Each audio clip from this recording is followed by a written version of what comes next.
The Gift of the Magi. By O. Henry. $1.87. That was all. And 60 cents of it was in pennies. Pennies saved 1 and 2 at a time by bulldozing the grocer and the vegetable man and the butcher until one's cheeks burned with the silent imputation of parsimony that such close dealing implied. 3 times Della counted it. $1.87. And the next day would be Christmas. There was clearly nothing left to do but flop down on the shabby little couch and howl. So Della did it. Which instigates the moral reflection that life is made up of sobs, sniffles, and smiles, with sniffles predominating. While the mistress of the home is gradually subsiding from the first stage to the second, take a look at the home. A furnished flat at $8 per week. It did not exactly beg a description, but it certainly had that word on the lookout for the mendicancy squad. In the vestibule below was a letterbox into which no letter would go, and an electric button from which no mortal finger could coax a ring. Also appertaining thereunto was a card bearing the name Mr. James Dillingham Young. The Dillingham had been flung to the breeze during a former period of prosperity when its possessor was being paid $30 per week. Now, when the income was shrunk to $20, the letters of Dillingham looked blurred, as though they were thinking seriously of contracting to a modest and unassuming D. But whenever Mr. James Dillingham Young came home and reached his flat above, he was called Jim and greatly hugged by Mrs. James Dillingham Young, already introduced to you as Della. Which is all very good. Della finished her cry and attended to her cheeks with the powder rag. She stood by the window and looked out dully at a grey cat walking a grey fence in a grey backyard. Tomorrow would be Christmas Day, and she had only $1.87 with which to buy Jim a present. She had been saving every penny she could for months, with this result. $20 a week doesn't go far. Expenses had been greater than she had calculated. They always are. Only $1.87 to buy a present for Jim. Her Jim. Many a happy hour she had spent planning for something nice for him. Something fine and rare and sterling, something just a little bit near to being worthy of the honor of being owned by Jim. There was a pier glass between the windows of the room. Perhaps you have seen a pier glass in an $8 bat. A very thin and very agile person may, by observing his reflection in a rapid sequence of longitudinal strips, obtain a fairly accurate conception of his looks. Della, being slender, had mastered the art. Suddenly she whirled from the window and stood before the glass. Her eyes were shining brilliantly, but her face had lost its color within 20 seconds. Rapidly she pulled down her hair and let it fall to its full length. Now, there were 2 possessions of the James Dillingham Youngs in which they both took a mighty pride. One was Jim's gold watch that had been his father's and his grandfather's. The other was Della's hair. Had the Queen of Sheba lived in the flat across the airshaft, Della would have let her hair hang out of the window some day to dry just to depreciate Her Majesty's jewels and gifts.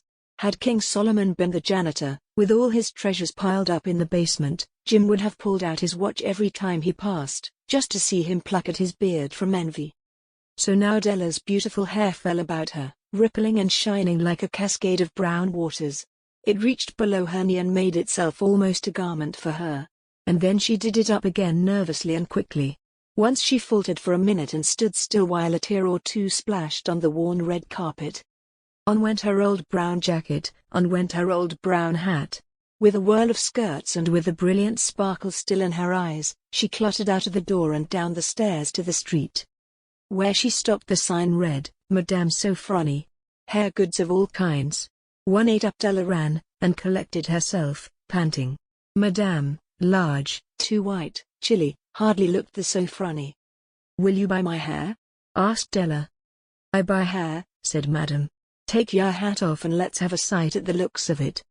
Down rippled the brown cascade. $20, said Madame, lifting the mass with a practiced hand. Give it to me quick, said Della. Oh, and the next 2 hours tripped by on rosy wings. Forget the hashed metaphor. She was ransacking the stores for Jim's present. She found it at last. It surely had been made for Jim and no one else. There was no other like it in any of the stores, and she had turned all of them inside out. It was a platinum fob chain, simple and chaste in design, properly proclaiming its value by substance alone and not by meretricious ornamentation as all good things should do. It was even worthy of the watch. As soon as she saw it she knew that it must be Jim's. It was like him. Quietness and value, the description applied to both. $21 they took from her for it, and she hurried home with the 78 cents. With the chain on his watch, Jim might be properly anxious about the time in any company. Grand as the watch was, he sometimes looked at it on the sly on account of the old leather strap that he used in place of a chain. When Della reached home, her intoxication gave way a little to prudence and reason. She got out her curling irons and lighted the gas and went to work repairing the ravages made by generosity added to love. Which is always a tremendous task, dear friends, a mammoth task. Out of his trance, Jim seemed quickly to wake. He unfolded his Della. For 10 seconds let us regard with discreet scrutiny some inconsequential object in the other direction. $8 a week or $1 million a year, what is the difference? A mathematician or a wit would give you the wrong answer. The Magi brought valuable gifts, but that was not among them. This dark assertion will be illuminated later on. Jim drew a package from his overcoat pocket and threw it upon the table. "Don't make any mistake, Del," he said, "about me. I don't think there's anything in the way of a haircut or a shave or a shampoo that could make me like my girl any less. But if you'll unwrap that package you may see why you had me going a while at first." White fingers and nimble tore at the string and paper. And then an ecstatic scream of joy, and then, alas, a quick feminine change to hysterical tears and wails, necessitating the immediate employment of all the comforting powers of the lord of the flat. For there lay the combs, the set of combs, side and back, that Della had worshipped for long in a Broadway window. Beautiful combs, pure tortoise shell, with jeweled rims just the shade to wear in the beautiful vanished hair. They were expensive combs, she knew, and her heart had simply craved and yearned over them without the least hope of possession. And now, they were hers, but the tresses that should have adorned the coveted adornments were gone. But she hugged them to her bosom, and at length she was able to look up with dim eyes and a smile and say, "My hair grows so fast, Jim." And then Della leapt up like a little singed cat and cried, "Oh, oh." Jim had not yet seen his beautiful present. She held it out to him eagerly upon her open palm. The dull precious metal seemed to flash with a reflection of her bright and ardent spirit. "Isn't it a dandy, Jim? I hunted all over town to find it. You'll have to look at the time 100 times a day now. Give me your watch. I want to see how it looks on it." Instead of obeying, Jim tumbled down on the couch and put his hands under the back of his head and smiled. "Del," said he, "let's put our Christmas presents away and keep 'em a while. They're too nice to use just at present. I sold the watch to get the money to buy our combs. And now suppose you put the chops on." The Magi, as you know, were wise men, wonderfully wise men who brought gifts to the babe in the manger. They invented the art of giving Christmas presents. Being wise, their gifts were no doubt wise ones, possibly bearing the privilege of exchange in case of duplication. And here I have lamely related to you the uneventful chronicle of two foolish children in a flat who most unwisely sacrificed for each other the greatest treasures of their house. But in a last word to the wise of these days, let it be said that of all who give gifts these two were the wisest. Of all who give and receive gifts, such as they are wisest. Everywhere they are wisest. They are the Magi.